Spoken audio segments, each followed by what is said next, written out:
She smiled while stealing my driveway. I smiled back and said nothing. 6 months later, she regretted that garage. My neighbor thought paperwork was optional for her. The fines piled up. Then I found the one clause she forgot. By the time the county showed up, she was already packing. My name is Rachel Doyle, 34, an engineer, married to a firefighter named Tom, mother to a stubborn 7-year-old named Mia. We bought our house in Willow Creek 3 years ago, a modest brick colonial with a driveway I'd saved 2 years to pour myself. It wasn't fancy. Willow Creek Estates was quiet, tree-lined, the kind of neighborhood realtors call established. We joined the HOA because it was mandatory, not because we cared. Ipay duas on time. Mowed on schedule. Never once got a violation notice. I liked my neighbors. Anyway. Then Deborah Ashcroft moved in 2 doors down, took over the HOA board within a year, and decided that community rules existed for everyone except herself. Deborah introduced herself at a block party with a clipboard already in hand, informing 3 separate families about mailbox paint violations before she'd finished her lemonade. She wasn't subtle about wanting control. Within 8 months she was HOA president. And within a year, half the street had a story about her. She fined the Pattersons for a trampoline, visible from the street. She fined the Nguyen's for a garden gnome she called aesthetically inconsistent. Nobody fought her, because fighting Deborah meant certified letters, lawyer threats, and a level of exhausting persistence most people didn't have time for.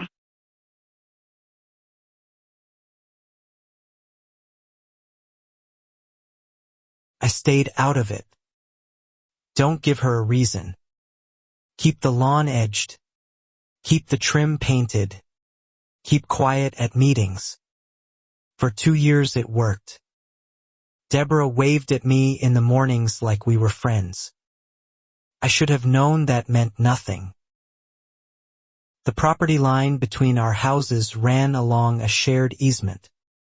A strip of land neither of us technically owned outright, but that fed my driveway's only access to the street. It had always been informally understood as mine to use. Informally. More than I ever expected. Deborah's husband left the year before, and rumor was the divorce hit her hard, financially and otherwise. She started talking about maximizing property value at every HOA meeting, pushing renovation projects, expansions, anything that made her house look bigger than the house she used to share. That spring she filed permits for a detached garage. I didn't think much of it. Built one. I figured she'd put it in her backyard like everyone else, and life would go on the way it always had, quiet and forgettable. I was wrong about where she planned to build it. The permit, when I finally saw it posted at the county office, showed the garage footprint extending 6 feet past her property line, directly onto the easement my driveway depended on. I stared at it twice, sure I was misreading the survey markers. I wasn't misreading anything. Deborah had submitted the permit application herself, and somehow, impossibly, the county had stamped it approved without flagging the encroachment.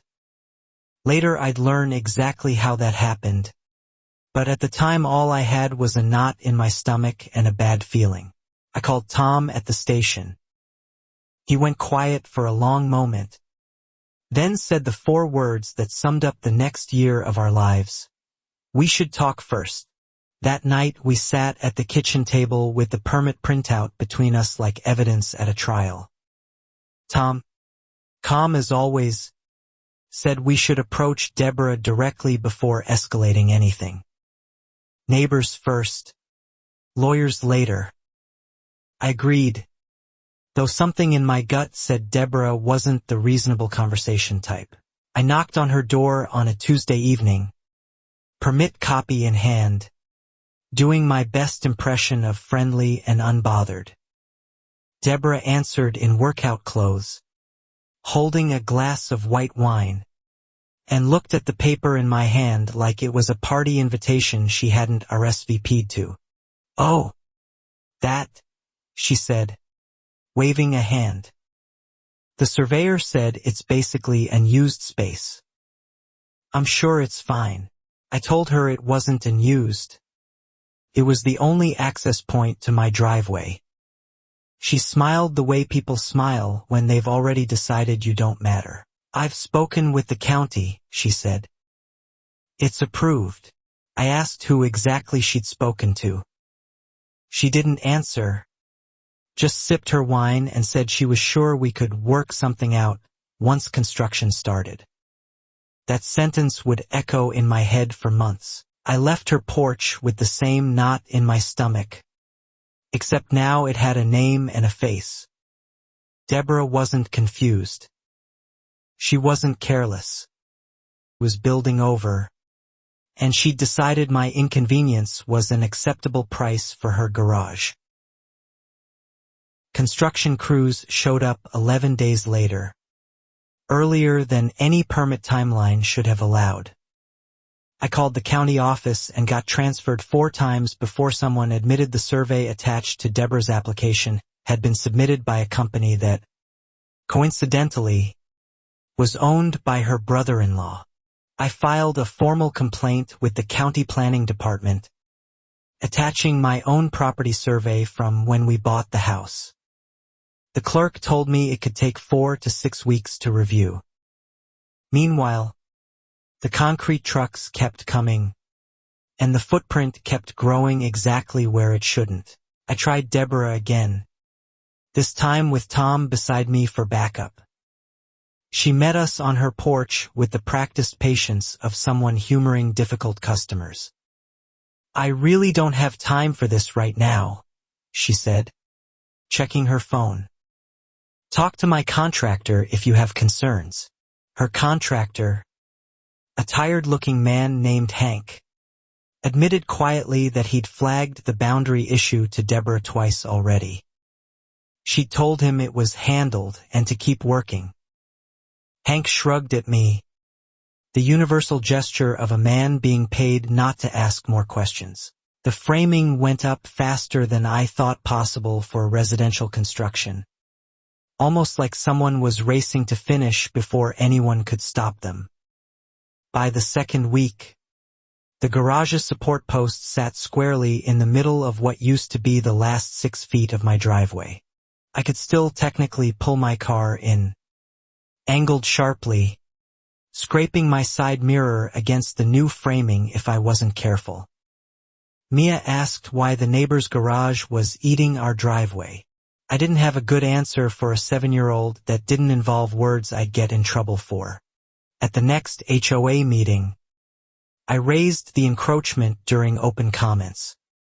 Deborah, seated at the head of the table as board president, cut me off before I finished my second sentence. "This isn't the forum for personal property disputes," she said, and moved on to discuss holiday lighting rules. 2 other board members exchanged a look I couldn't quite read. One of them, an older man named Walt, caught me in the parking lot afterward and said quietly, "Get everything in writing." Everything. He wouldn't elaborate further, glancing back at the community center like Deborah might be watching. I started a folder. Every email, every photo timestamped and dated. Tom thought I was being paranoid.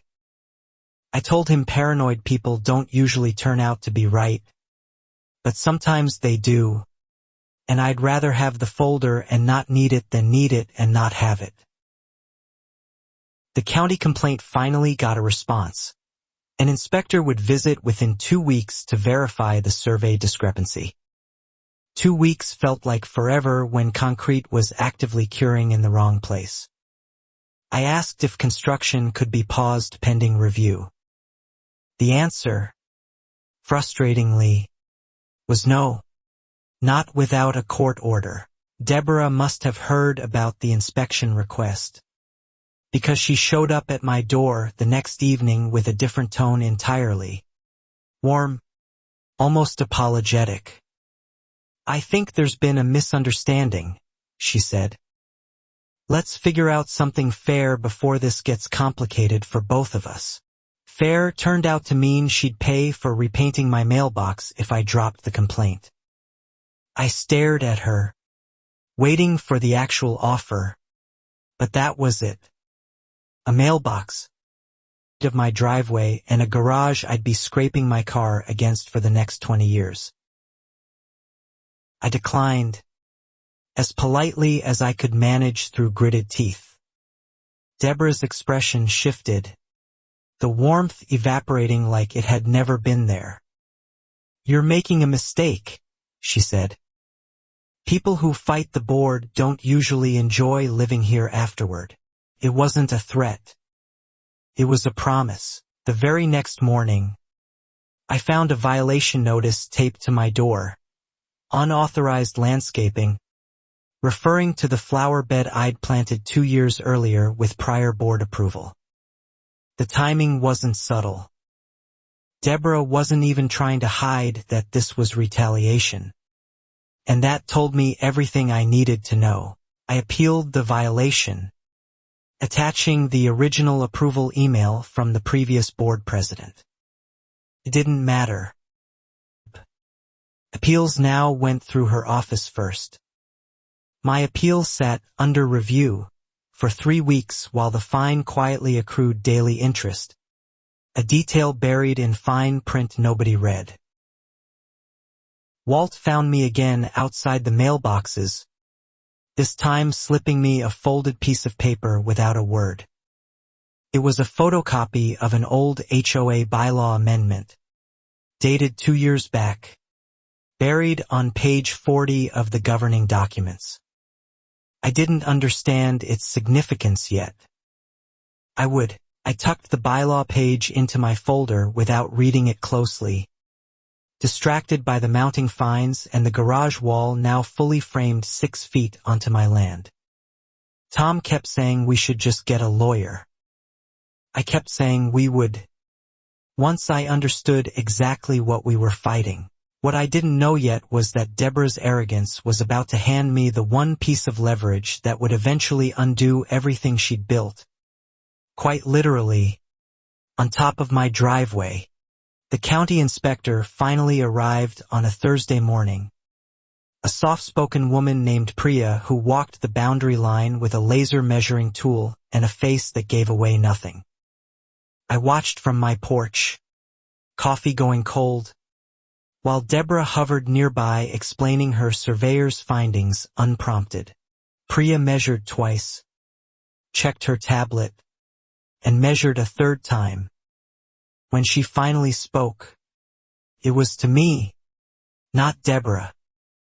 "Your survey is correct," she said. "The structure encroaches 5 feet 8 inches onto the recorded easement." Deborah's smile didn't move, but something behind her eyes did. "There must be an error in the county records," Deborah said quickly. Priya shook her head, unbothered by the pushback. "I pulled the recorded plat myself this morning. It matches her documents exactly." For the first time since this began, I watched Deborah realize she might not win by talking louder. The inspection resulted in a stop work order, taped to the garage framing that afternoon in official orange lettering. I felt something loosen in my chest for the first time in weeks. Deborah stood staring at the notice like it had personally insulted her, then tore it down and called her lawyer. Her lawyer, turned out, was less interested in fighting the county than in fighting me.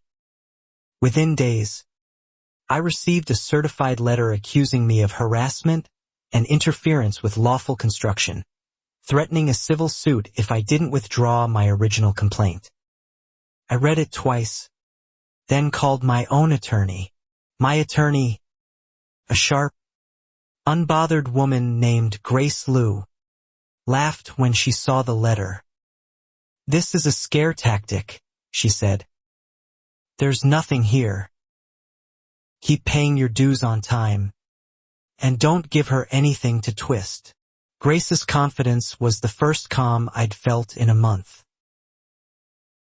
Deborah escalated at the next HOA meeting, proposing an emergency bylaw change that would grant the board authority to approve boundary adjustments for improvements deemed beneficial to community property value.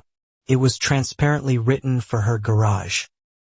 Several homeowners, tired of her fines, actually voted in favor without reading it closely. I stood up during comments and read the proposal aloud, slowly, emphasizing the part where the board president would have final say on what counted as a beneficial adjustment. A murmur went through the room. The vote got tabled for further review. Deborah's jaw tightened, but she said nothing. Walt approached me again after that meeting, finally willing to talk more openly. He'd served on the board for 6 years before Deborah took over, and he told me she'd systematically pushed out anyone who challenged her, replacing them with people who owed her favors or feared her fines. "She's done this before," Walt said quietly. "Different neighborhood. Before she moved here. Board president there too. Left under a cloud. From what I heard." He didn't have details, just a name, Ridgemont Commons. I wrote it down in my folder under a growing list of loose threads. That night I searched Ridgemont Commons HOA online and found a local news archive. A small story from 4 years earlier about a board president resigning amid allegations of misused reserve funds. The name in the article was Deborah's maiden name. My stomach dropped and lifted at the same time. I didn't have proof yet, just a name change and a coincidence, but it was enough to keep digging. Grace advised caution. Past conduct wasn't automatically admissible, and chasing it could look like harassment if I wasn't careful. Still, she agreed it was worth knowing everything about who I was up against. Meanwhile, the fines kept coming. Overgrown hedge. Recycling bin. A wind chime deemed excessive noise by a complaint Deborah herself apparently filed. Each one small, each one petty, each one designed to wear me down through sheer accumulated annoyance rather than any single devastating blow. Tom started keeping his own log at the fire station. Timestamps of every call Deborah made to non-emergency lines about our house. For in 1 month alone, each investigated and each dismissed as unfounded. The dispatcher, an old friend of his, quietly mentioned Deborah's name was becoming familiar to the whole shift. Mia came home from school upset one day because a classmate's mom, another HOA member, had told her daughter not to play at the house with the illegal driveway. I held my daughter while she cried, furious in a way I hadn't let myself be yet, cold and focused instead of just angry. That night I told Tom we weren't backing down, not because of pride, but because Mia needed to see that bullies with clipboards don't automatically win just because they're louder and meaner and more comfortable making other people's lives difficult. Tom nodded. "This properly," he said. Grace filed a formal cease and desist against the harassment letter and simultaneously requested a copy of Deborah's original permit application through a public records request, curious about that suspiciously convenient survey from her brother-in-law's company. The request would take 30 days to process. I marked the date on my calendar. Deborah, undeterred by the stop work order, quietly resumed construction on weekends, when county inspectors were less likely to drive by. I documented every truck, every delivery, every hour of hammering. Time-stamped photos building a case Grace said was almost too easy to compile at this point. At the next meeting, Deborah announced a new special assessment, an extra fee for all homeowners, framed as funding for community beautification improvements. The line items were vague. I asked for an itemized breakdown. She said it would be provided in due course. It never was. Not once. Not fully. Several neighbors grumbled about the assessment privately but paid it anyway. The same weary resignation that had let Deborah run unchallenged for 2 years. I refused to pay mine until an itemized statement was provided, citing the HOA's own bylaws requiring financial transparency for special assessments over a certain threshold. Deborah responded by adding my name to a delinquent members list posted, humiliatingly, on the community bulletin board near the mailboxes. It was the pettiest thing yet. And also, I realized reading Grace's follow-up email, likely a violation of state consumer protection statutes regarding debt disclosure. Grace sent a letter citing the statute, demanding the list be removed within 5 business days or we'd file a complaint with the State Attorney General's Consumer Protection Division. Came down within 2 days. No apology. Just quietly gone one morning like it had never been there at all. I started noticing a pattern. Every time Grace applied real legal pressure, Deborah folded immediately and pretended nothing had happened. She wasn't actually confident in her position. She was betting that most people wouldn't push back hard enough to make her prove anything. I decided to keep pushing. The public records request for her brother-in-law's survey company finally came back. 31 days later. The survey attached to Deborah's permit had been signed and stamped, but the signature didn't match any licensed surveyor registered with the state board. It was, as far as anyone could tell, entirely fabricated. Grace forwarded the discrepancy to both the county and the state licensing board simultaneously. Fabricating a surveyor's stamp wasn't just a permit problem anymore. It was potential fraud, a felony in this state. And suddenly the misunderstanding Deborah kept insisting on had a very different legal weight to it. I didn't celebrate yet. Move slowly. That agencies investigate at their own pace. And that Deborah likely had no idea yet how much trouble the fake survey stamp represented. For now, we sat on the information, building the case quietly instead of tipping our hand. Deborah, oblivious, pushed forward with construction. The garage now fully framed and getting roofed. Still sitting on my easement like she'd already won. Neighbors started whispering that maybe she really did have some special arrangement with the county. I let them whisper. Sweeter. At a particularly tense meeting, Deborah proposed banning public criticism of board decisions during open comments, effectively trying to silence the very thing that had exposed her assessment fraud. The board, packed with her allies by then, seemed poised to approve it despite murmurs of discomfort in the crowd. I stood and asked, calmly, whether that proposal would also prohibit discussing ongoing investigations by county and state agencies into potential fraud connected to board leadership. The room went dead silent. Deborah's allies on the board suddenly looked far less enthusiastic about voting yes on anything that night. The proposal got tabled indefinitely. Deborah cornered me in the parking lot afterward, dropping the pleasant mask entirely for the first time. "You have no idea what you're starting," she hissed.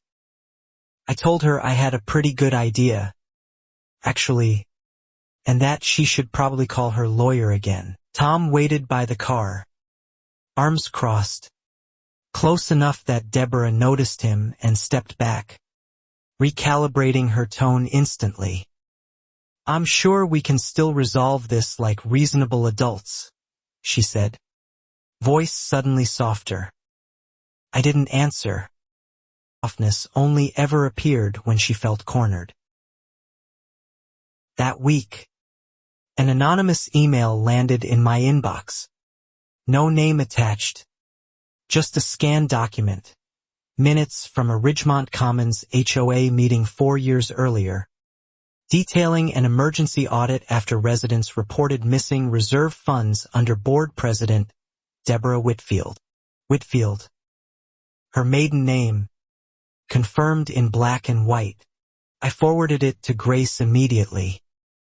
She traced the sender's email domain to a residential ISP registered in a town 2 hours away, coincidentally the same town where Ridgemont Commons was located. Someone from her old neighborhood was watching this unfold and decided Deborah deserved a little help getting caught twice. Grace filed the Ridgemont documents alongside our existing complaint, establishing a pattern of conduct that made misunderstanding a much harder defense for Deborah's lawyer to maintain with a straight face. Patterns matter in fraud cases. One incident is bad luck.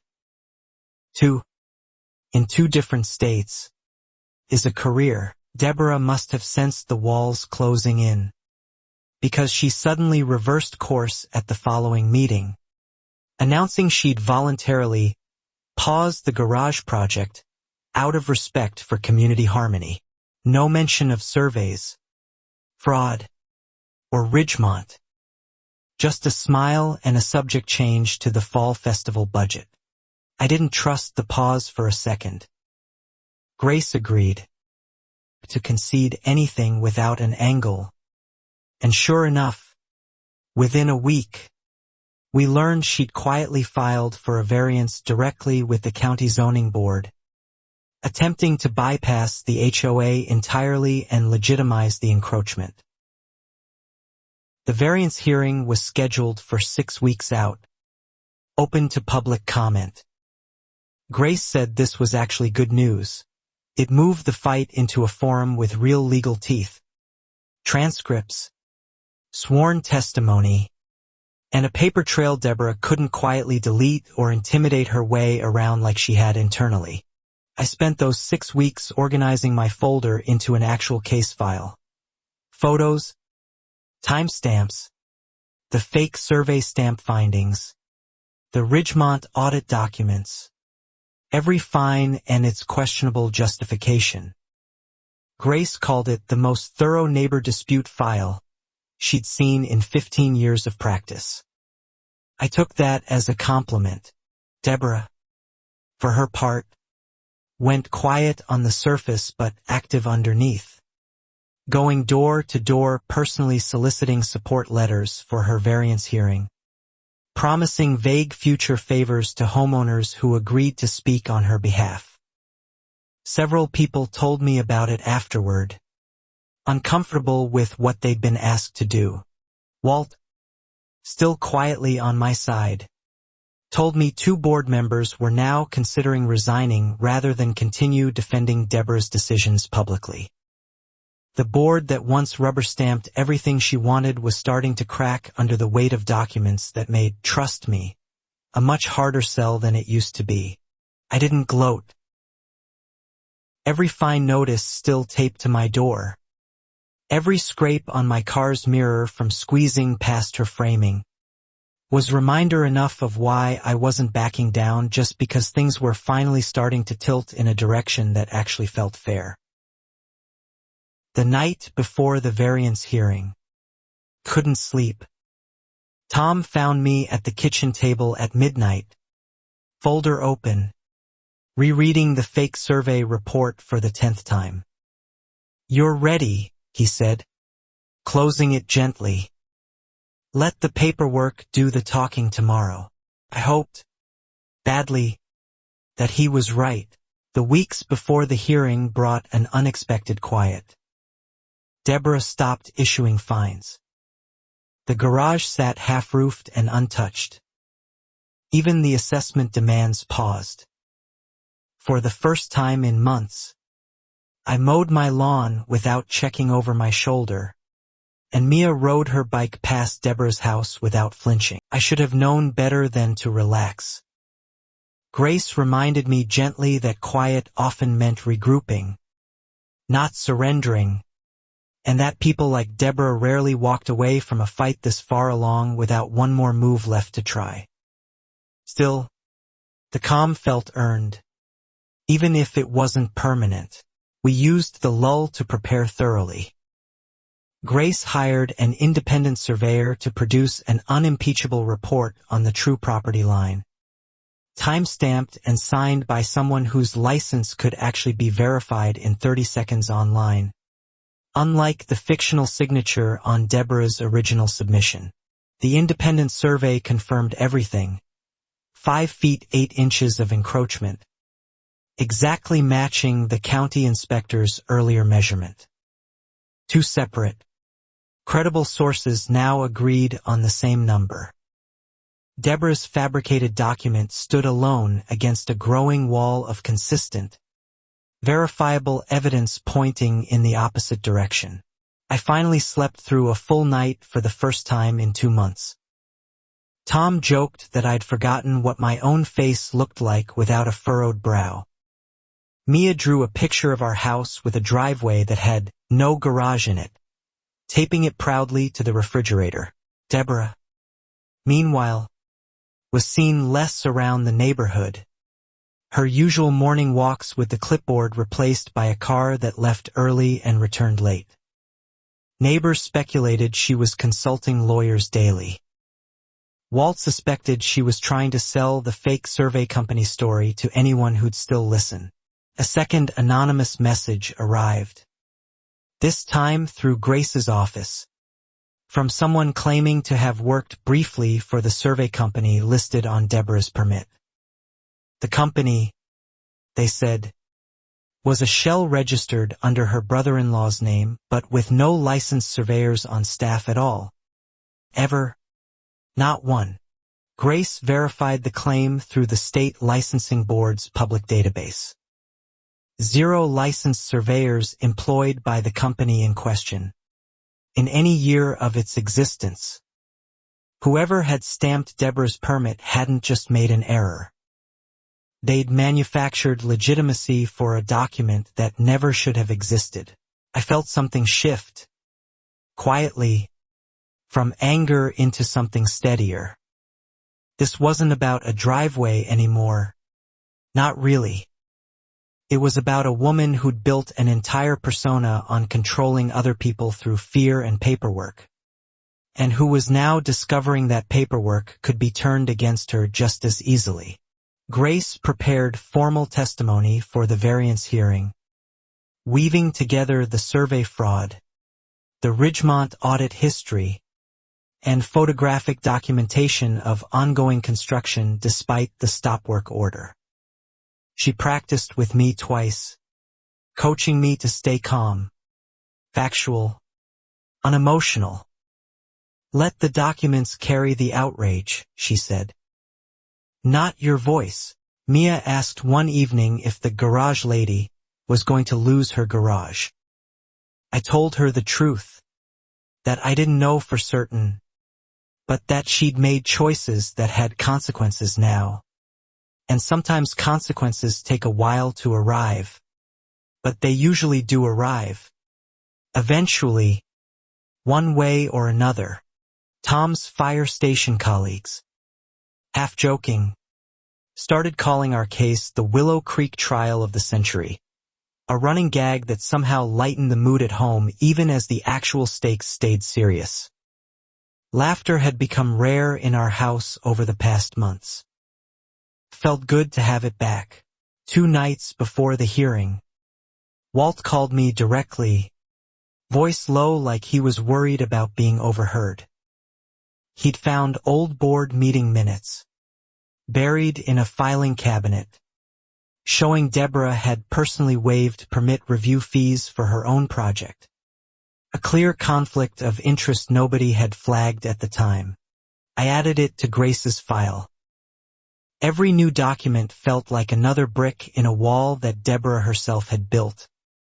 One bad decision at a time, believing no one would ever bother checking. Believing her confidence alone would be enough to make the truth irrelevant. She'd been wrong the entire time. The night before the hearing, I stood in my driveway looking at the crooked angle I'd been forced to take my car through for months. At the garage frame looming over what used to be simple, uncomplicated space. Tomorrow, I thought, we find out if any of this actually matters. The zoning board hearing room was smaller than I expected. Fluorescent lit. Rows of folding chairs mostly empty except for a dozen Willow Creek residents who'd come to watch.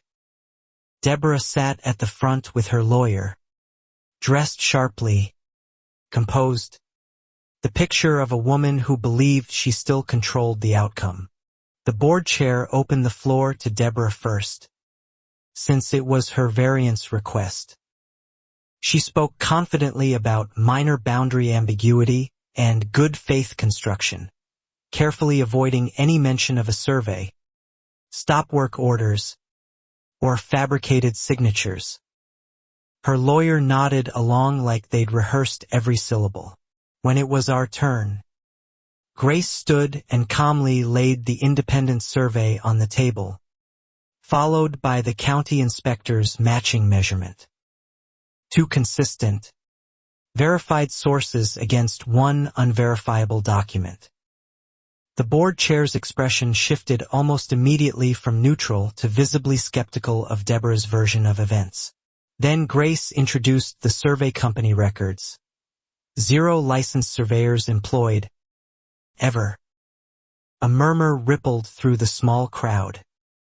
Deborah's lawyer objected to relevance, but the board chair overruled him, noting that the legitimacy of the original permit was, in fact, the entire question before them.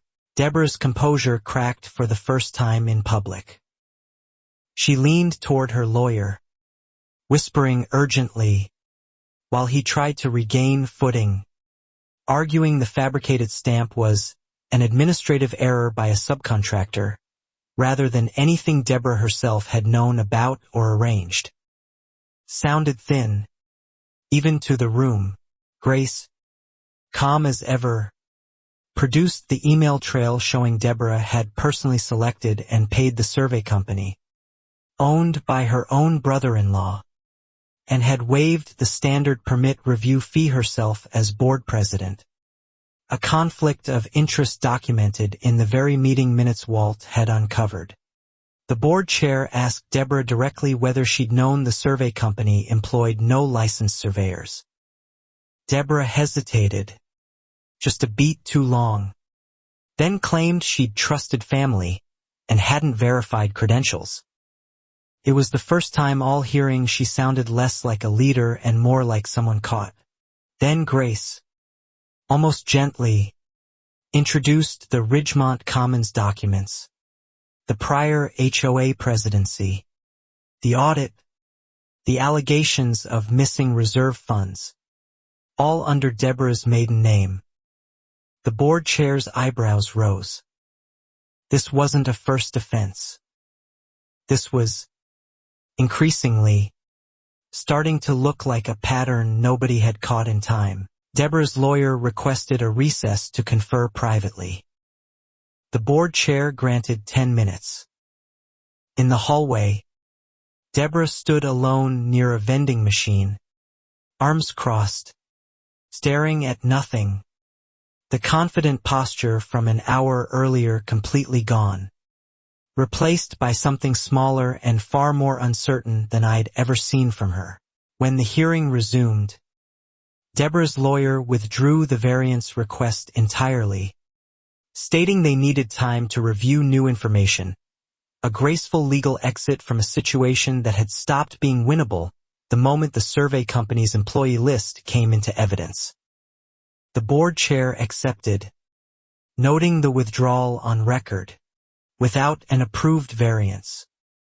The garage encroachment reverted to a straightforward code violation, no longer a gray area up for debate. The board chair informed Deborah she now had 30 days to bring the structure into compliance, meaning removal of the encroaching portion, or face escalating daily fines from the county itself. I felt the tension leave my shoulders in a way I hadn't experienced in months, a physical lightness that surprised me with how much it hit. Tom squeezed my hand under the table. Neighbors in the small crowd exchanged glances, some clearly recalculating everything they thought they knew about Deborah. Outside afterward, Deborah caught up to me in the parking lot, her lawyer trailing anxiously behind her. "This isn't over," she said, voice tight. I told her, honestly, that I hoped it was, because I had no interest in dragging this out any longer than her own choices had already dragged it. "You think you've won something," she said, "but you have no idea how this community actually works." I told her I understood exactly how it worked now, better than I had 3 months earlier, and that understanding was precisely why I wasn't afraid of her anymore. She didn't have a response to that. That night, we celebrated quietly at home, ordering pizza, letting Mia stay up late watching a movie. Felt like the end of something. Grace called around 9 to remind us gently that 30 days wasn't the same as done, that Deborah still had one legal card left, an actual appeal to district court.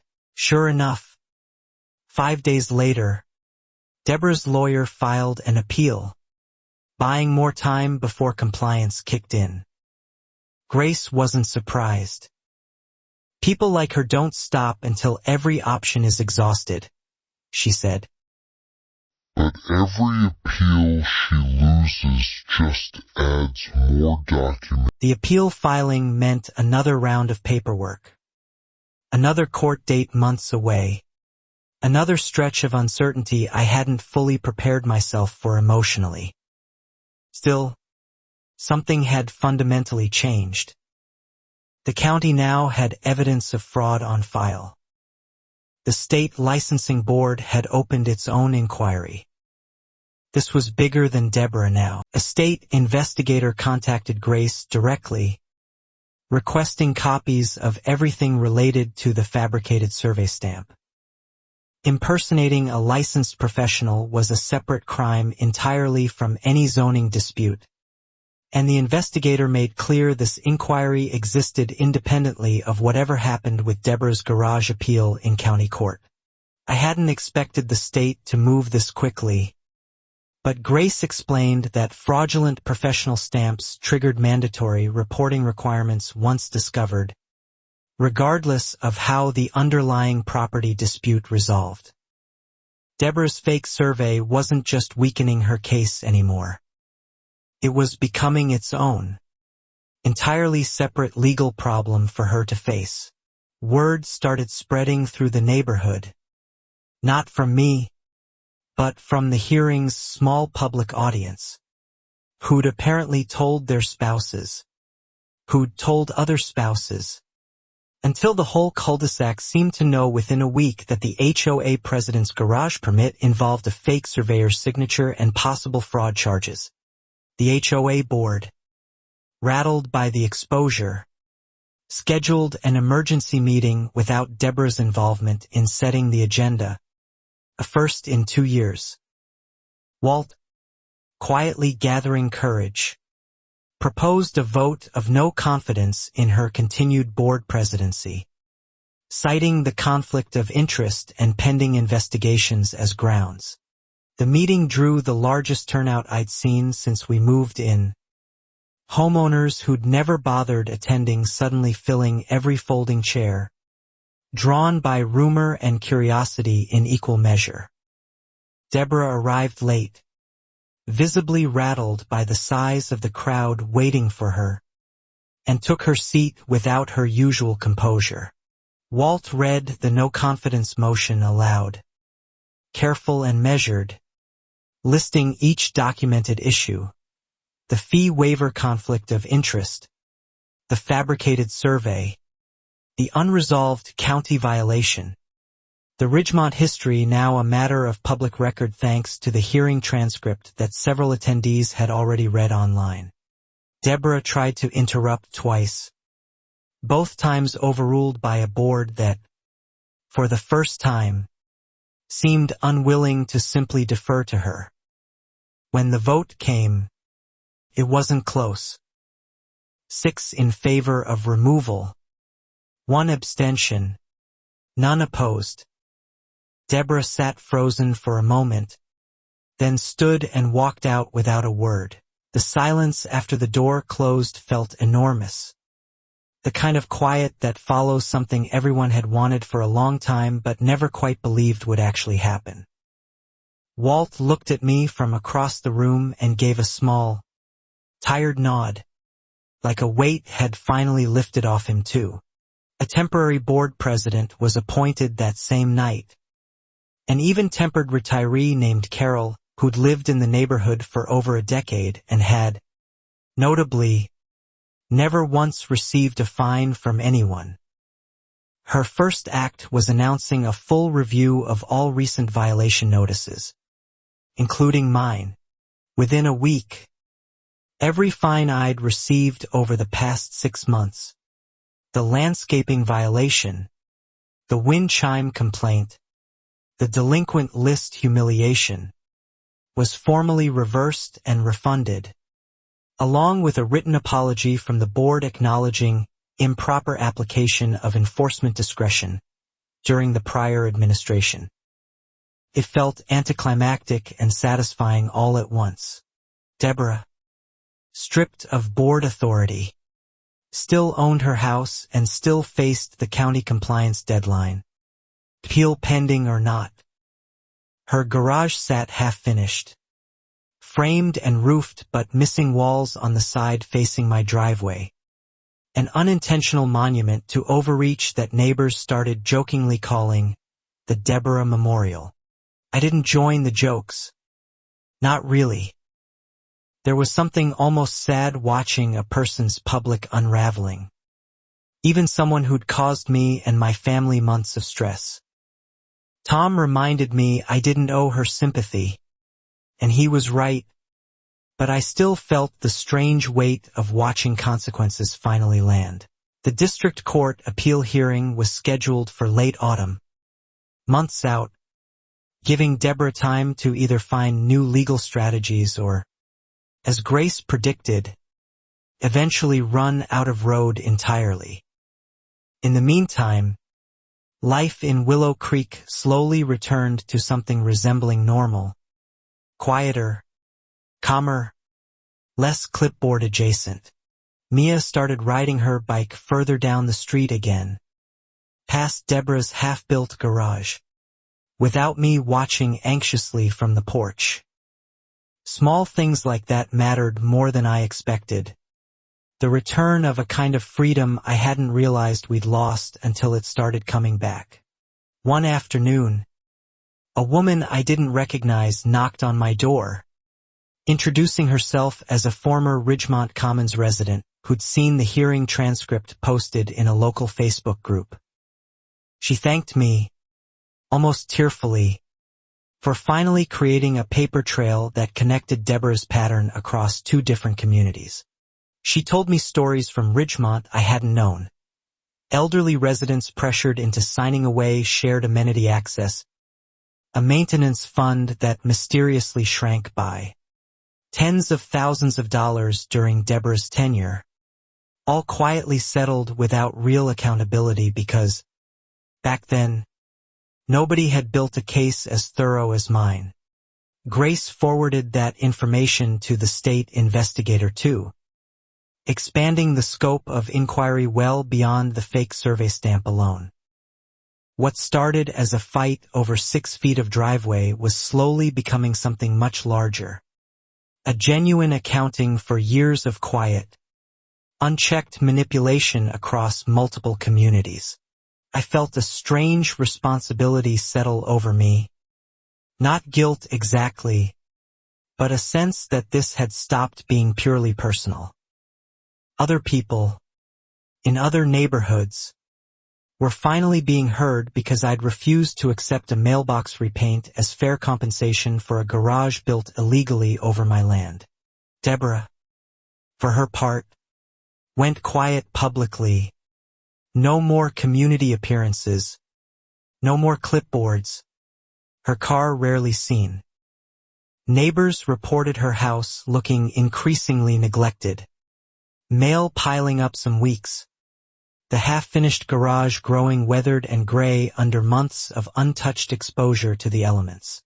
Then, unexpectedly, a for sale sign appeared on her lawn in early September, right before the district court appeal date. Grace wasn't surprised. People facing this much exposure sometimes try to liquidate and disappear before things get worse, she said. It doesn't erase liability, but it buys distance. I watched the sign go up from my kitchen window, feeling a complicated mixture of relief and disbelief. Part of me wondered if she'd simply move somewhere new and start the same pattern over again, the way Walt said she had before. That thought unsettled me more than anything else had. Grace reassured me the state investigation and any potential fraud charges would follow her regardless of address, and that Ridgemont's newly reopened file meant a future landlord, buyer, or HOA doing basic due diligence might actually find something now. Unlike before, when nobody had bothered connecting the dots. The court appeal, when it finally happened, lasted less than 20 minutes. Deborah's new lawyer, different from before, argued weekly for additional time to resolve the structure voluntarily. The judge, reviewing the same documentation from the zoning hearing, denied the appeal outright and ordered compliance within 15 days. No further extensions. 15 days of fines, threats, fake surveys, and a driveway I'd been forced to navigate at an awkward angle. There was finally an actual deadline with an actual judge's signature attached. Immune to Deborah's usual talent for delay, deflection, and quiet, unearned confidence.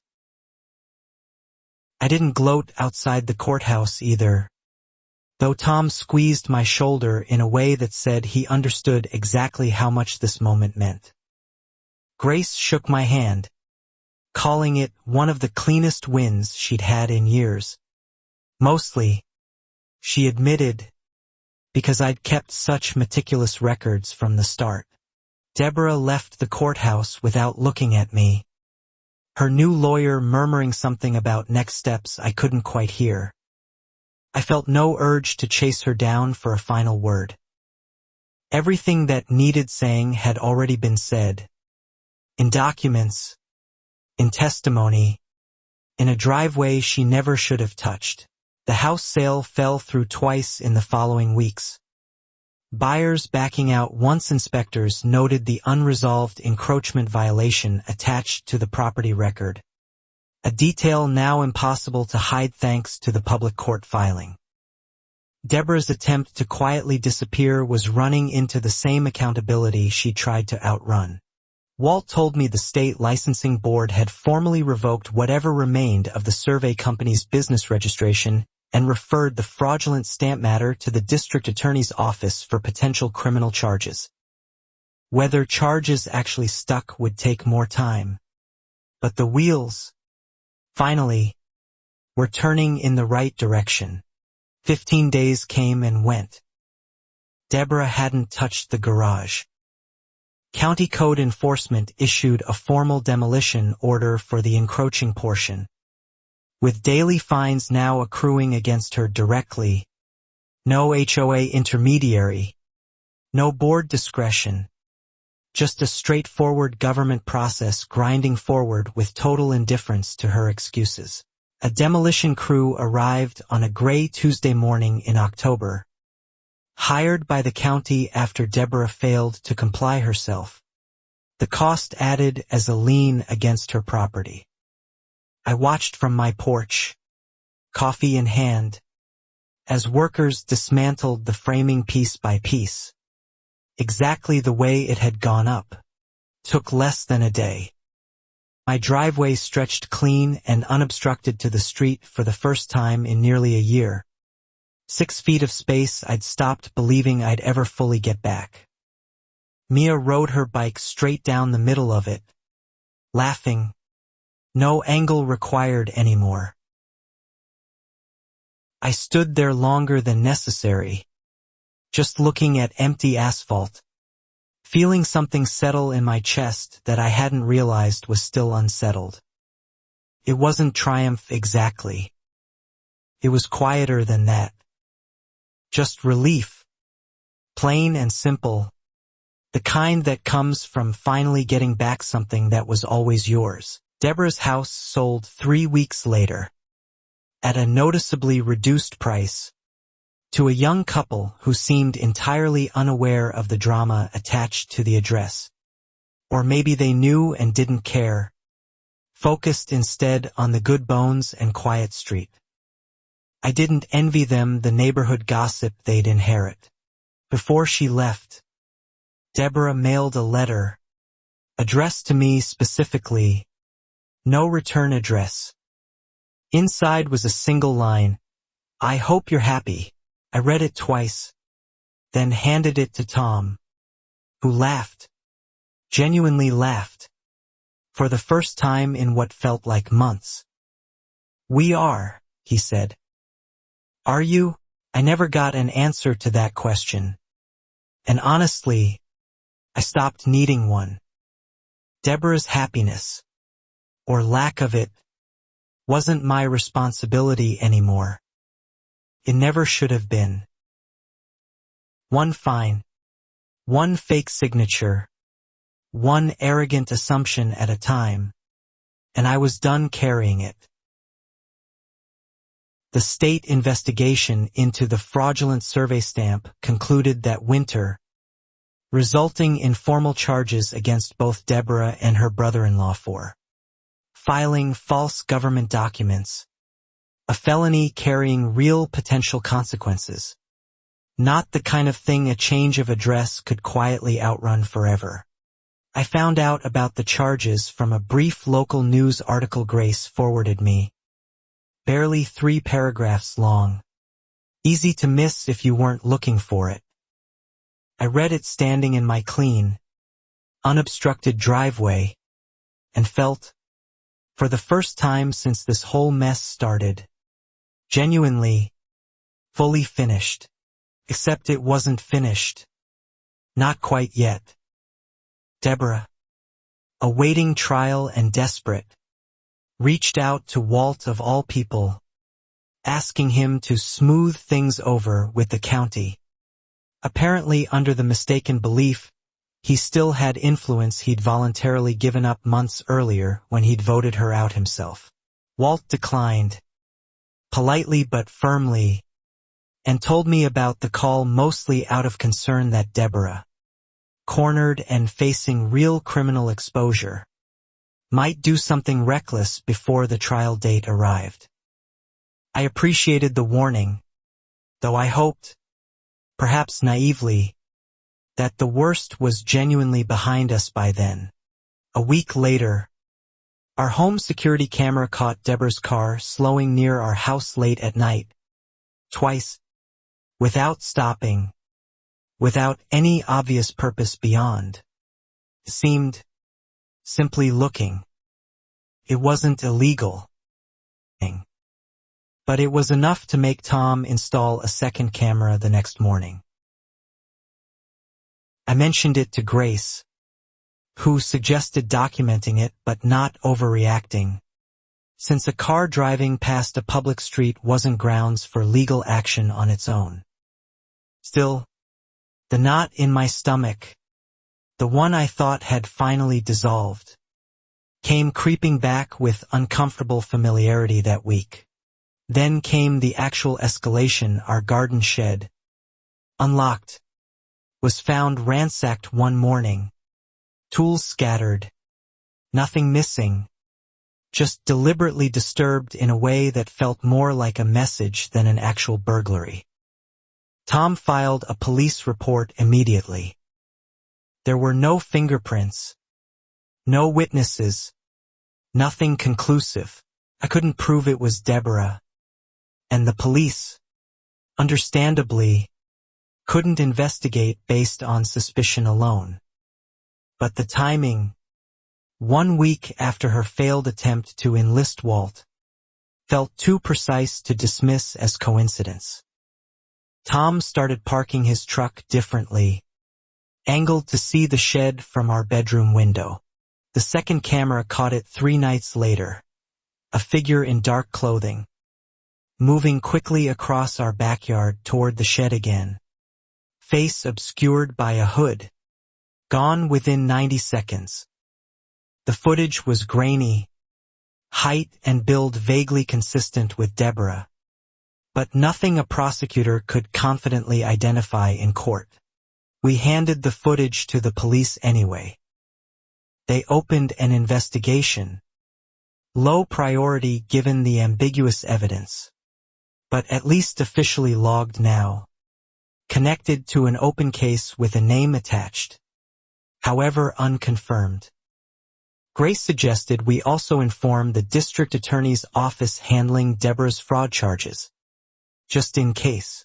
The DA's office took it more seriously than the local police had, given that Deborah was already out on bail with conditions that included avoiding contact with witnesses in her fraud case. If she was the figure on camera, it wasn't just trespassing. It was a direct violation of her release terms. A detective came to interview us formally, reviewing the footage frame by frame, cross-referencing it against Deborah's known movements the night in question.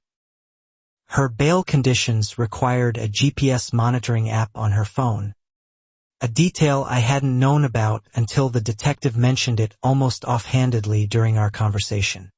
The GPS data placed a phone matching Deborah's account within 200 feet of our house during the exact window the camera captured the figure in our backyard. It wasn't conclusive on its own, but combined with the footage, it was enough for the detective to request an official follow-up. Deborah, when confronted, claimed she'd simply been driving nearby and had stopped briefly for a phone call. Nothing more.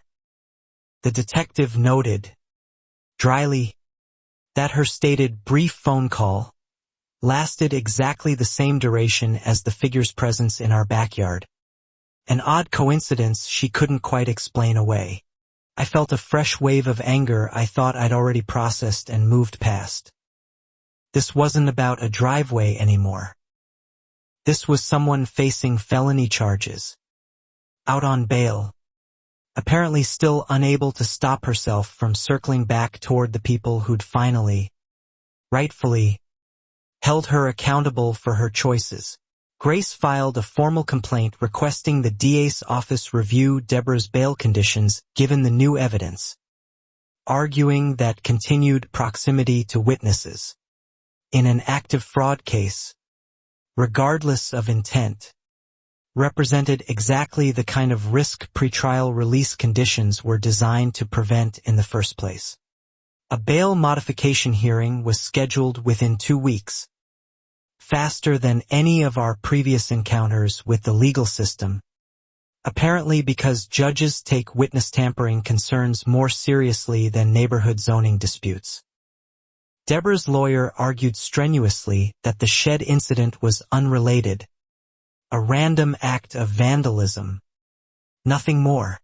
The judge wasn't convinced, noting the coincidental GPS placement and the fact that Deborah had no legitimate reason to be anywhere near our property, especially at night, especially given her pending charges. New conditions were imposed, electronic monitoring, a strict 200-yard exclusion zone around our home. No exceptions. Deborah sat through the ruling with her jaw tight. The same expression I remembered from the zoning hearing months earlier. The look of someone realizing, again, that the world wasn't going to simply defer to her indignation anymore. Her lawyer whispered something to her. She didn't respond, just stared straight ahead. I left the courthouse feeling both vindicated and exhausted. The strange weight of being someone's designated victim in an ongoing legal saga I'd never asked to be part of. Tom drove home mostly in silence, reaching over occasionally to squeeze my hand, the way he'd started doing during every hard moment. Mia, thankfully, remained shielded from most of this, old enough to know something was wrong but young enough that we kept the details vague. She still drew pictures of our clean driveway, still rode her bike freely, and I was determined to keep it that way regardless of what came next. The exclusion zone held, at least on paper, GPS monitoring pinging Deborah's location continuously. A digital leash Grace said would make any future violation instantly provable, unlike the ambiguous shed incident that had, ironically, been the very thing that finally forced real consequences into place for her. Weeks passed without incident. The neighborhood, still processing everything, mostly left us alone to rebuild some sense of normalcy. Occasionally a neighbor would stop me at the mailbox, offering quiet apologies for not speaking up sooner, admitting they'd been too afraid of Deborah's fines to challenge her themselves. I understood the fear better than I wanted to. It wasn't cowardice exactly, just the exhausting math of picking battles, deciding whether a wind chime fine was worth the energy of fighting someone who clearly thrived on conflict. I didn't blame anyone for staying quiet. I just refused to stay quiet myself. Carol, the interim board president, formally rewrote the HOA's enforcement bylaws that fall, introducing an independent review committee for any violation contested by a homeowner, explicitly designed to prevent exactly the kind of unilateral, retaliatory fining Deborah had used as her primary weapon for 2 straight years. The community, slowly, started functioning like an actual community again rather than a fiefdom run by clipboard and intimidation. Block parties resumed with genuine warmth instead of forced politeness. Even the Pattersons put their trampoline back up, finally, without fear of a fine taped to their door the next morning. Deborah's criminal trial date, delayed twice by procedural motions from her legal team, finally landed on the calendar for early winter. Grace warned it could still take unexpected turns. Juries were unpredictable, and fraud cases involving fabricated documents sometimes hinged on technicalities most people never anticipated going in. I found myself less anxious about the trial than I expected, a strange calm settling over the whole situation. Whatever the jury decided, the essential facts were already permanently documented. The fake stamp, the demolished garage, the Ridgemont pattern, the bail violation. None of that could be undone by a verdict either way. Still, showing up to testify felt necessary, not just for myself but for the Ridgemont residents who'd never gotten their own day in court, whose losses had been quietly absorbed and forgotten years earlier. I owed it to them, in some strange way, to say clearly, under oath, exactly what had happened. The trial opened on a cold Monday in December, the courtroom fuller than I expected. Several familiar faces from Willow Creek scattered among the gallery. along with two people I didn't recognize who introduced themselves during a recess as former Ridgemont Commons residents, there to watch justice finally catch up. The prosecution laid out the case methodically. The fabricated survey stamp, the shell company with 0 licensed employees, the waived permit fee representing a clear conflict of interest, and the pattern established through the Ridgemont audit records now formally entered as evidence of prior similar conduct. I testified for just under an hour, walking the jury through the driveway encroachment, the retaliatory fines, the delinquent list, the fake survey discovery, keeping my voice steady the way Grace had coached me months earlier for the zoning hearing. Let the documents carry the outrage, not your voice. It still worked. On cross-examination, Deborah's lawyer tried to paint me as an overly litigious neighbor who'd escalated a simple boundary misunderstanding into a criminal case out of spite. I answered calmly that I'd offered every opportunity for a reasonable resolution, and that spite, if anyone's, belonged to the person who'd chosen fraud over honesty. The courtroom was quiet after that answer. Even the judge, typically inscrutable, allowed the faintest flicker of something like approval. Deborah's lawyer moved on quickly, clearly deciding not to press further in a direction that wasn't working in his client's favor no matter how he tried to spin it.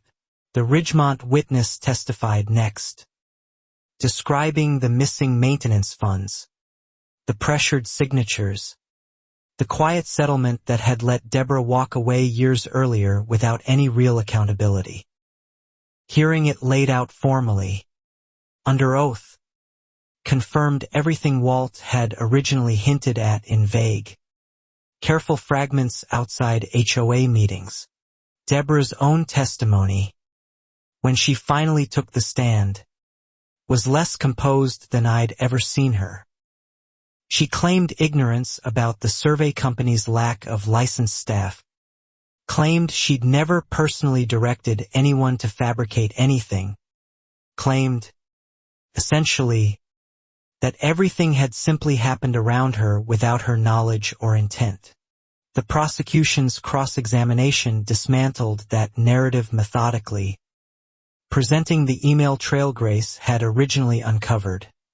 Deborah personally selecting the company, personally waiving the fee, personally instructing her brother-in-law on permit deadlines in messages that left very little room for claims of innocent ignorance about any of it.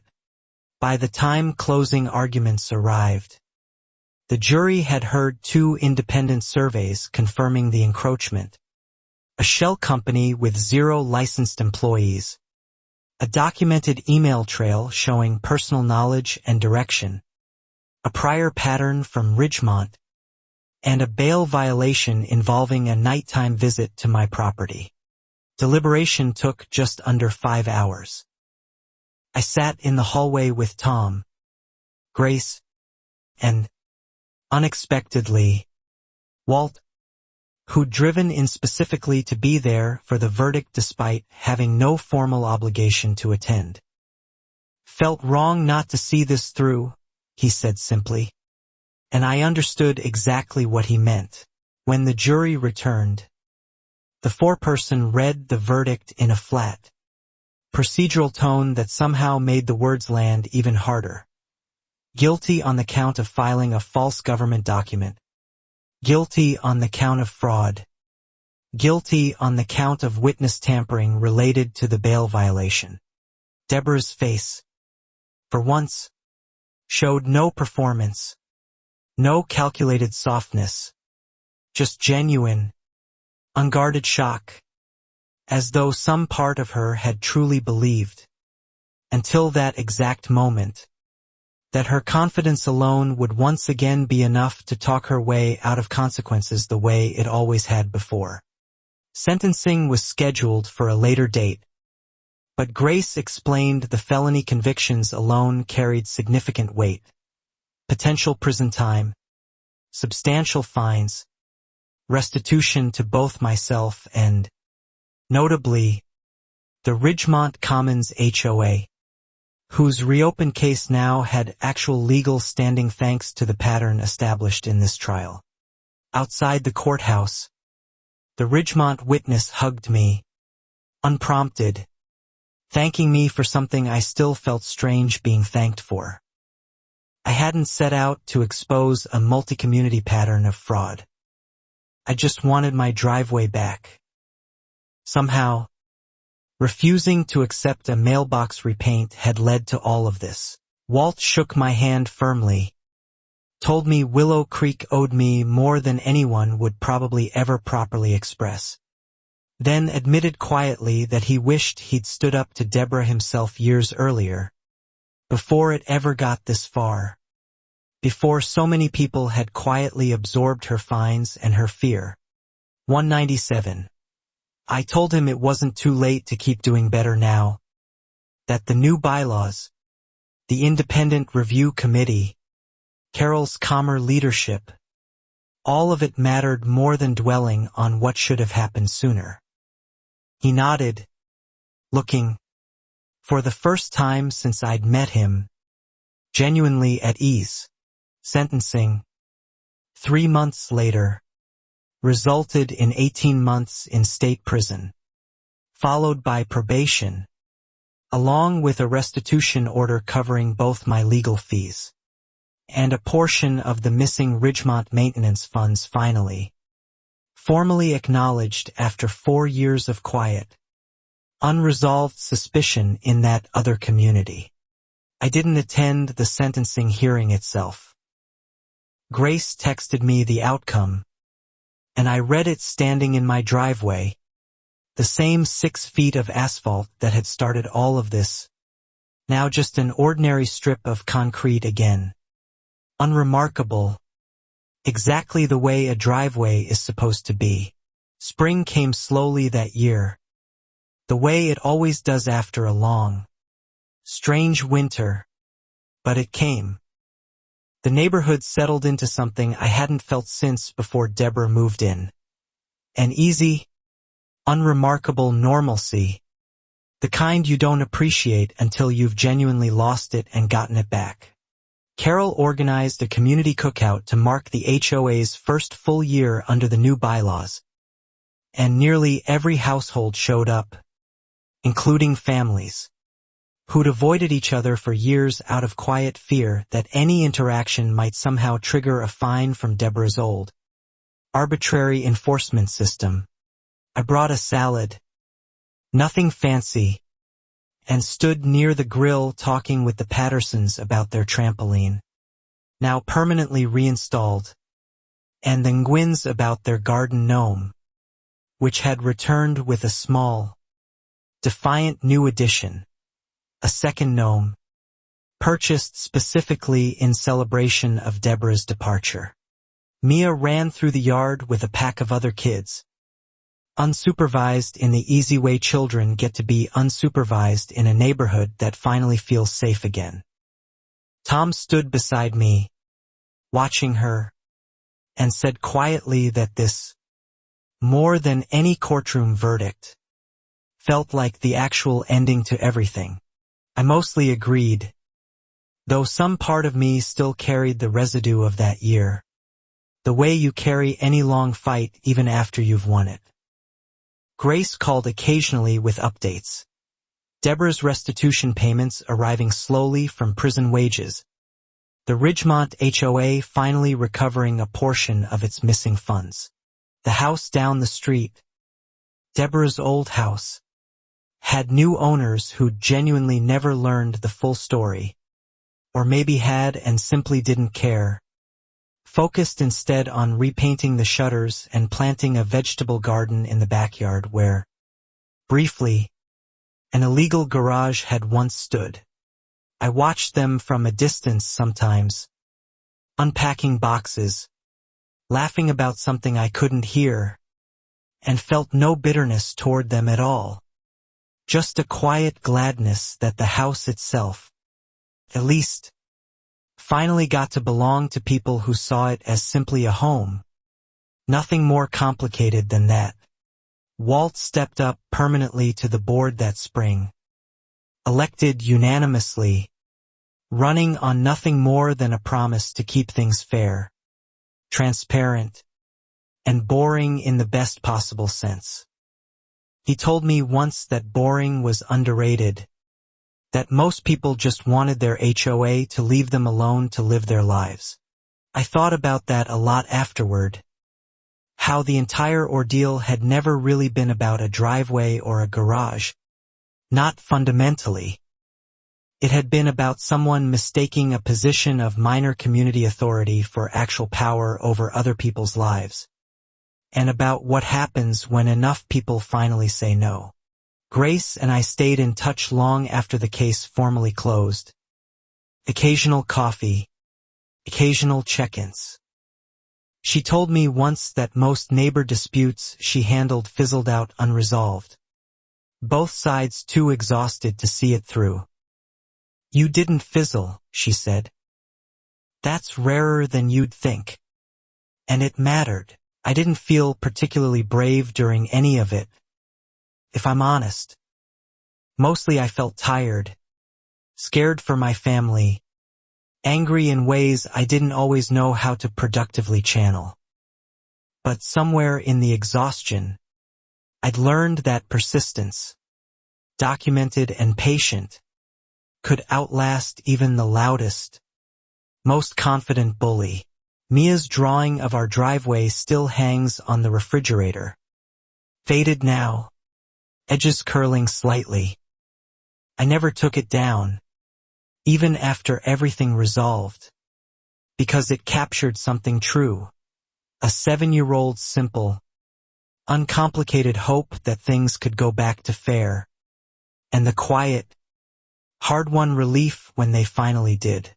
One evening that summer, a woman knocked on my door, nervous, holding a printed copy of the Willow Creek zoning hearing transcript she'd found online. She introduced herself as Sandra, new to a neighborhood 2 towns over, facing an HOA president who'd started fining her for a fence built years before either of them lived there. She'd found our story through a local homeowners forum. Someone had posted the hearing transcript as a cautionary, encouraging example, and she wanted advice. Wanted to know if fighting back was actually worth the exhaustion it clearly demanded.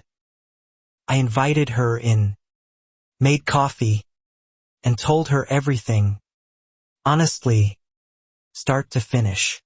I told her about the folder, about documenting everything, about the quiet allies like Walt who exist in almost every HOA if you look for them, tired of watching bullies operate unchecked.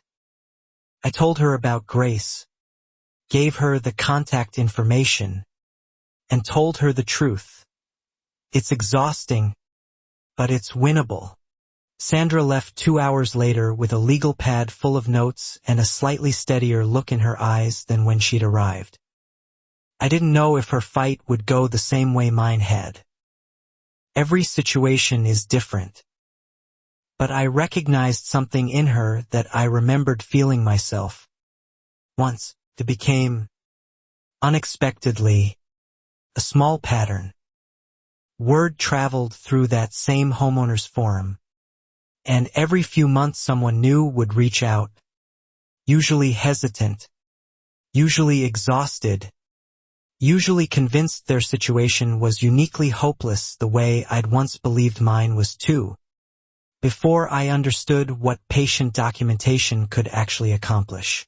I never charged anyone for the conversations, never wanted to turn it into anything formal. It just felt like the natural continuation of everything that had happened, a small, ongoing repayment for the anonymous strangers who'd once sent me the Ridgemont documents that cracked the case wide open when I needed it most.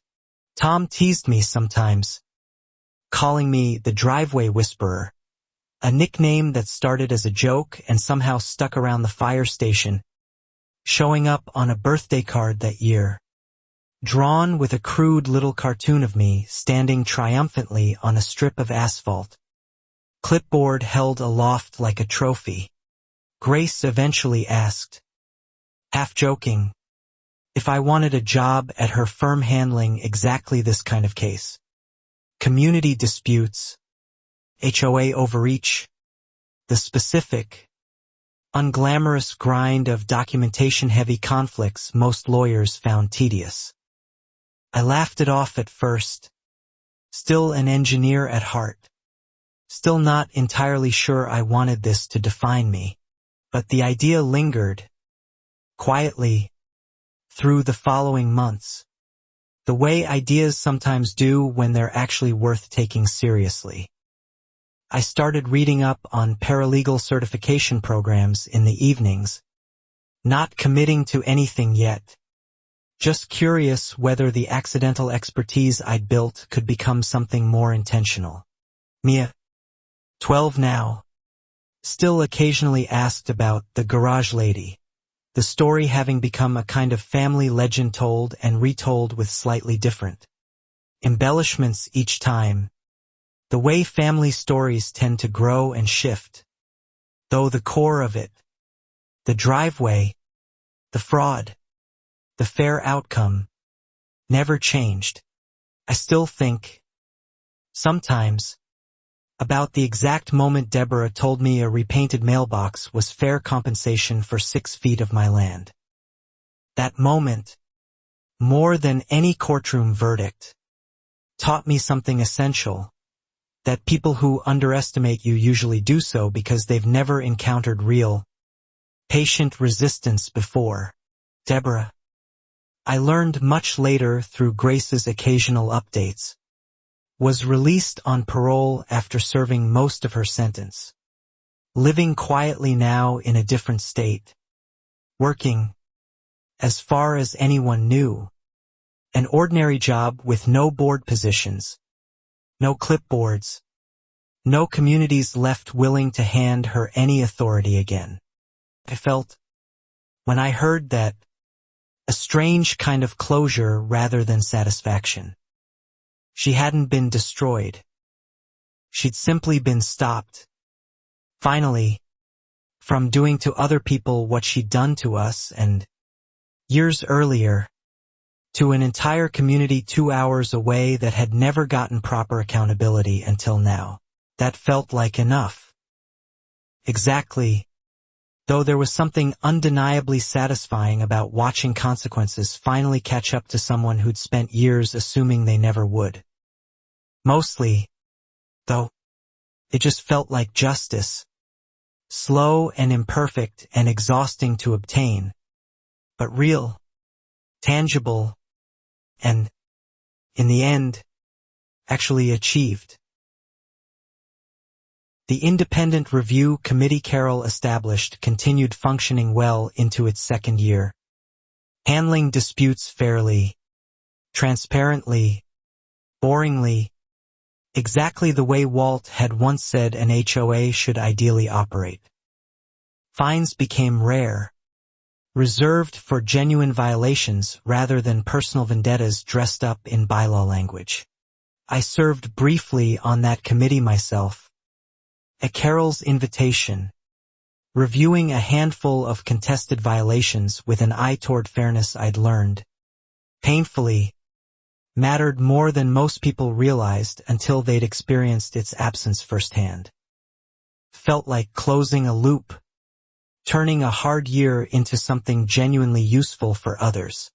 Our driveway, still just an ordinary strip of concrete, became something of a quiet landmark in the neighborhood's collective memory. The place where, as Walt liked to put it at parties, the tide finally turned. I found the attention a little embarrassing, honestly, but I understood why the story stuck with people. It wasn't really about me, or even about Deborah, not fundamentally. It was about the quiet, universal fear of confronting someone who seems more powerful than you, and the equally universal relief of discovering that power built on intimidation alone tends to crumble the moment someone simply refuses to be intimidated anymore. Tom and I renewed our own quiet appreciation for each other through that year too. The way shared adversity sometimes strengthens things you'd stopped actively noticing. He'd stood beside me through every meeting, every fine, every anxious night at the kitchen table, and I never once doubted that he would. Mia, now well into her teenage years by the time I'm writing this down, has grown into someone who asks pointed, uncomfortable questions at school board meetings. Her friends' parents attend, something I like to think traces back, at least a little, to watching her own parents refuse to simply accept unfairness quietly.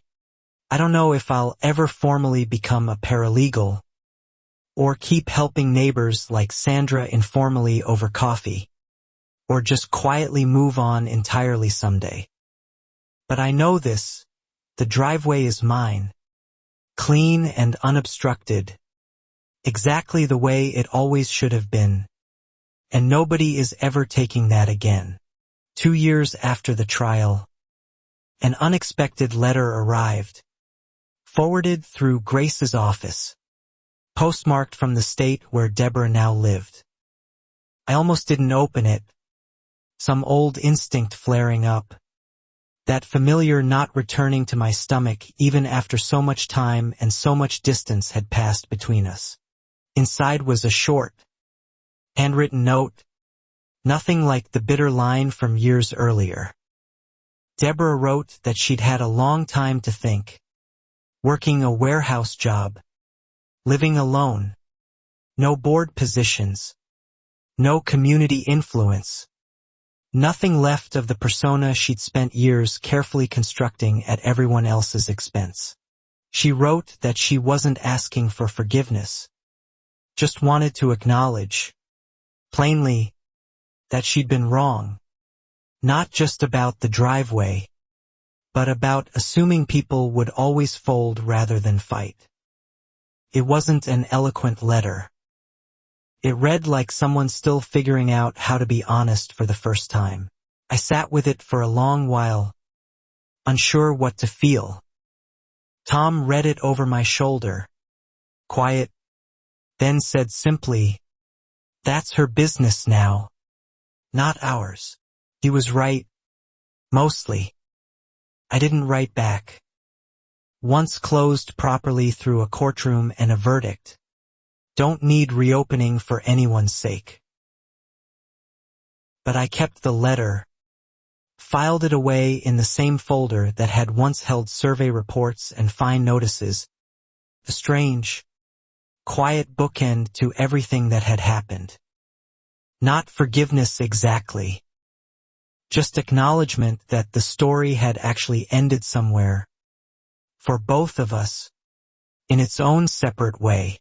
Life continued, unremarkably, in the best possible sense.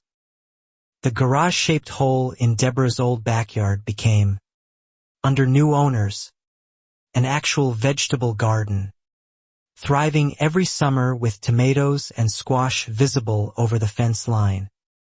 A small, accidental irony neither Tom nor I ever got tired of noticing.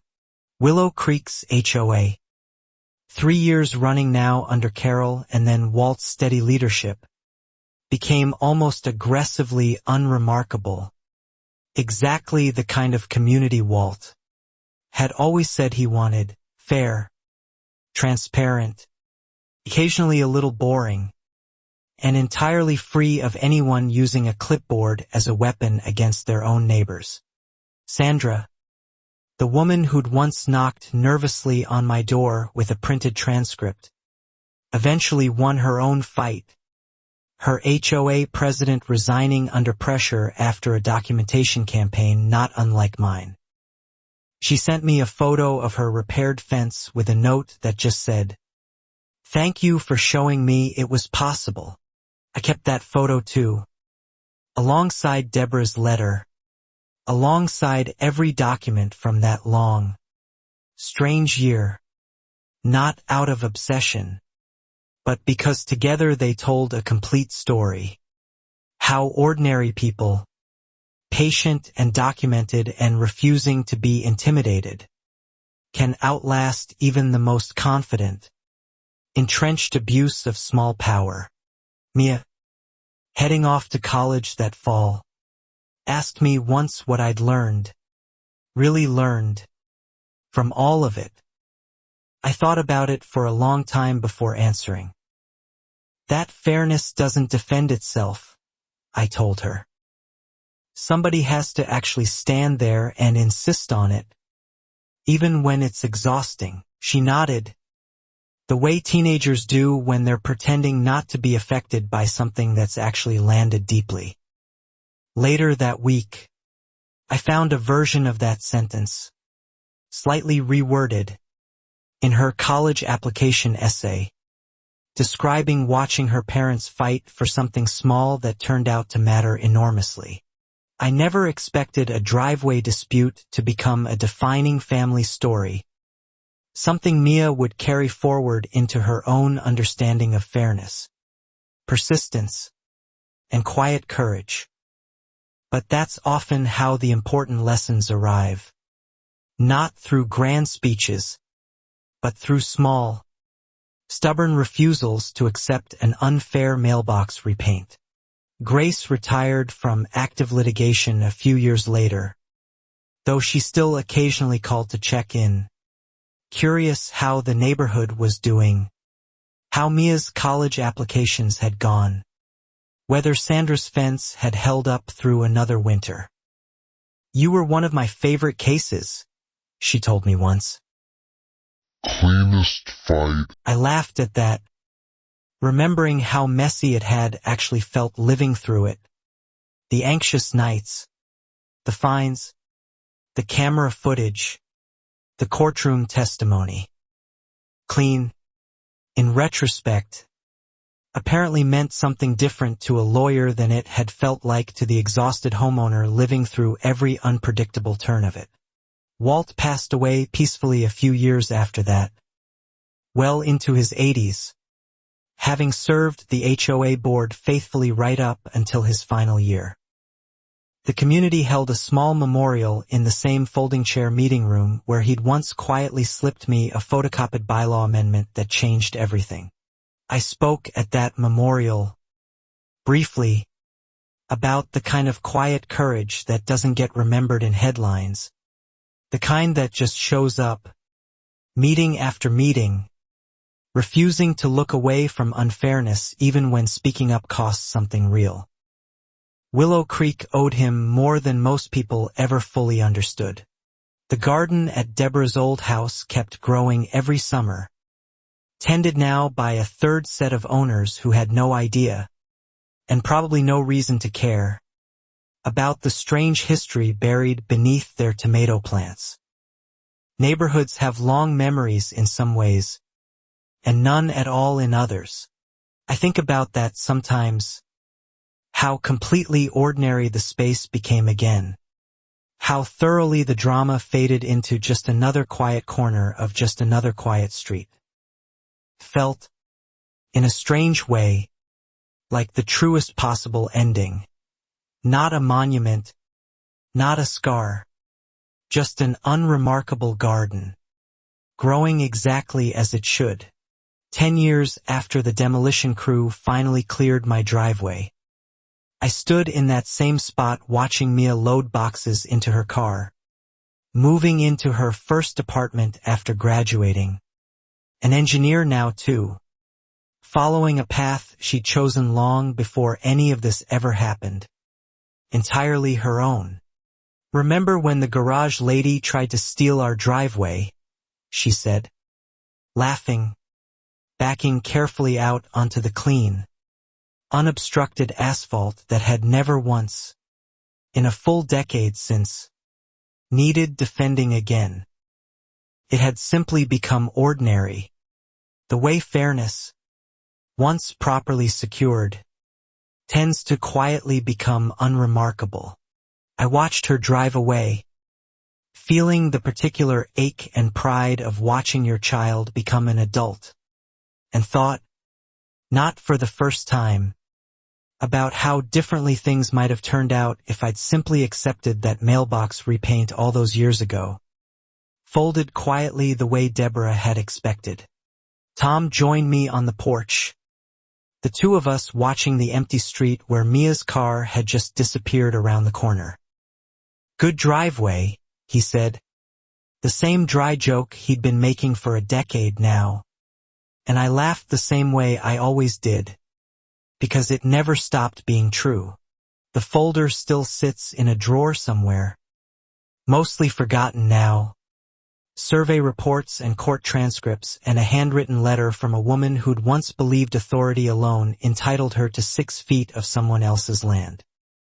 I don't need it anymore, but I've never quite been able to throw it away either. Some stories end with grand, dramatic closure. Mine ended quietly, the way most real justice actually does: a clean driveway, a fair neighborhood, a daughter who learned that fairness is worth fighting for, and a folder in a drawer, proof that patience, documentation, and refusing to back down can outlast anyone's clipboard. Deborah, wherever she is now, still owes restitution payments, slow and steady, arriving quarterly according to Grace's last update years ago. I don't check anymore. The debt, financial and otherwise, was never really the point. The point was always just getting my driveway back, fair and clear. And I did it.